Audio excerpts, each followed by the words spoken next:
Now we are in exercise 6C, question number 4. Universal set elements are given -3, -7, -3, -1, 0, 5, 6. And taking help of this one, you have to find value of elements of A and elements of B. So solution set A, you have to write less than digits less than 2.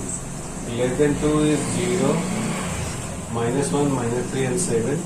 So your answer will be -3, 7, -3, -1 and 0. And if you have to find out set B, so it is given x lies between 6 and -4. Less than 6. Less than 6 is 5, then 0, then -1, then -3. And after that you will not take anything because it is more than -4. It is less than -4, so your answer will be this much. Now we are in question number 7. It is given A is representing triangle, B is representing isosceles triangle, C is representing equilateral triangle, and you have to find out state true or false. A is a proper subset of B. A is proper subset of B. A is what? Triangle. All triangles cannot be isosceles triangles, so it will be false. Each triangle cannot be isosceles. Here next is again B is subset of B. B is subset of means all isosceles triangles are triangles, so it is true. All isosceles triangle are triangles. Next is given C is a subset of B. Equilateral triangle is isosceles triangle. Yes, all equilateral triangles are isosceles triangle. All equilateral triangles are always isosceles. Isosceles. Next is B is proper subset of A. B is proper subset of A. So this will be also true because isosceles triangle is among the triangles, so it will be true. Next is C is subset of it, means equilateral triangle is a proper subset of triangles. Yes, triangles can be equilateral, triangle can be isosceles, triangle can be scalar. So equilateral triangle is one among them, so it is proper subset. And the last one is C is subset of B. So all equilateral triangle are isosceles and all isosceles triangles are triangles, so it is also true. Now we'll come to set operations. So set operations will read union as well as intersection. For union we'll take this sign, for intersection we'll take this sign.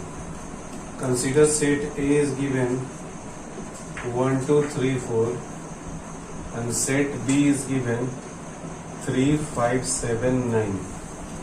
So if you have to find out A union B, means all the elements of A and all the elements will be written together without repetition. Like 1, 2, 3, 4 is written. 3 is here, we will not repeat it. So after that we will write 5, 7 and 9. And if you have to find out A intersection B, so we have to find out common elements. So we'll find that 3 is here and 3 is here. So 3 will be intersection. So here all the members of A and B without repetition, and here common elements are written. Sometimes cases can be like this: 1, 2 and B is given 3, 4, and if you have to find out A union B, so it will be simply 1, 2, 3 and 4. But if you have to find out A intersection B, you will find that nothing is common between set A and set B, so it will be a blank set, or it can be represented as 5. So one thing keep in mind that whether you are writing A union B or you are writing A intersection B, it is always commutative. So it is same as B union A and A intersection will be same as B intersection C. So we'll say that union and intersection of sets is commutative. One thing more, A is always subset of A union B, and B is also subset of A union B. You keep in mind. Similarly, if we are writing A union B union C, it will be same as A union B union C, and A intersection B intersection C will be same as A intersection B intersection C. So we can say that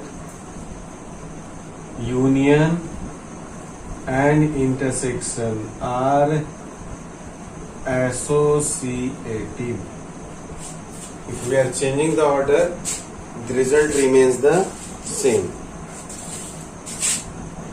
Now next topic is, if A is subset of B, it implies that